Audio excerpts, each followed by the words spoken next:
While the conversation about violence and crime in our country will certainly include race and poverty and gangs and even video games and movies, there's one aspect, one commonality that simply cannot be avoided. There are too many guns. There's too much access to guns. And there are too many young people being killed by guns every day. For more, I'm joined by columnist for the Chicago Tribune, Clarence Page, and political writer for Salon, Brian Beutler. And Clarence, I want to start with you. These are obviously two very different stories on many levels. The location is different, the race of the suspect is different, the types of guns used. But can we get away from the fact that the common denominator are young people with access to guns? I mean, where does a 20-year-old even get an AK-47? Well, no, we can't get away from that fact, Joy, and getting an AK-47 is not as hard as it ought to be. We don't know how this fellow got a hold of his, but in recent years we have had more of a proliferation of guns and more ease of access rather than tightening things up. You know, even the assault weapons ban was repealed, and we've had a very difficult time trying to get any new reforms imposed, whether it's assault weapons ban or background checks. And obviously the insanity involved in these two cases shows that background checks and tougher access are what we need. And you know, Brian, you wrote a really incredible piece where you detailed your own shooting at the hands of young men who would fit the profile of people that would be stop and frisk, for instance, in New York. And you wrote, anyone whose instinct is to crouch defensively and treat everyone who resembles their attackers like criminals, I'm living proof that there's another way. And you actually made an analogy to Canadians in hockey, saying that just because disproportionately Canadians are great hockey players doesn't me that all Canadians are hockey players. So even in the face of these kinds of shootings, you don't believe profiling is the answer. Why is that?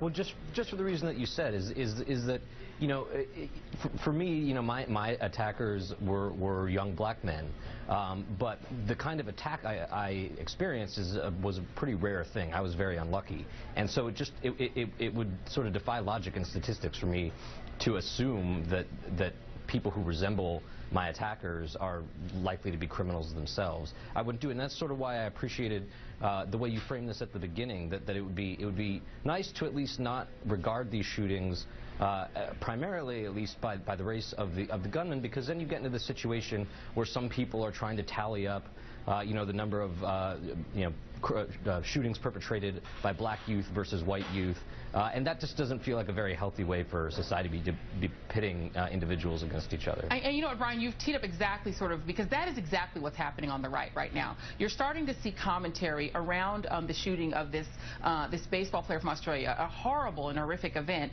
but you've already started to see people on the right try to do exactly what Brian was saying, tally it up on the basis of race, right? So I want to read a tweet from Alan West, who can always be counted on to jump right in and sort of make something more incendiary when it's already tragic. He tweeted this yesterday afternoon. We were bored and decided to kill somebody. 3 black teens shoot white jogger. Who will POTUS identify with this time?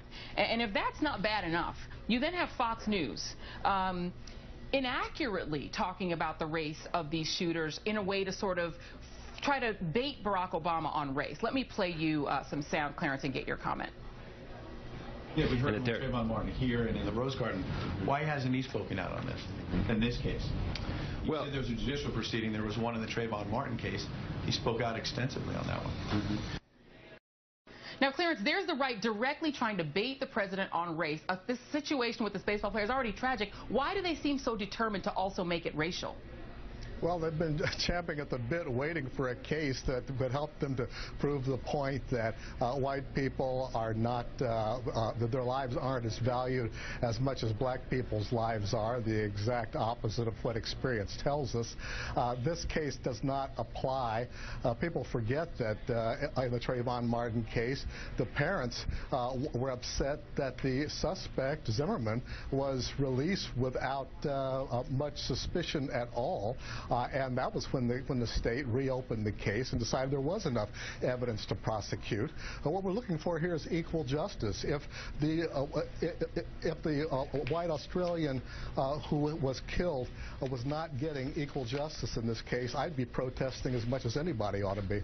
Yeah, absolutely. And the Chris Lane case, of course, is now becoming fodder, Brian, for the right to make this sort of racial case against Barack Obama. And because you've written about this so recently, it also turns out that they're wrong, that there wasn't 3 white assailants in the Chris Lane shooting. One of them was actually white. So how does the right sustain this narrative where they're framing everything in what you talked about Trayvon Martin, why don't you care about white victims? Well, it turns out one of the shooters here was white.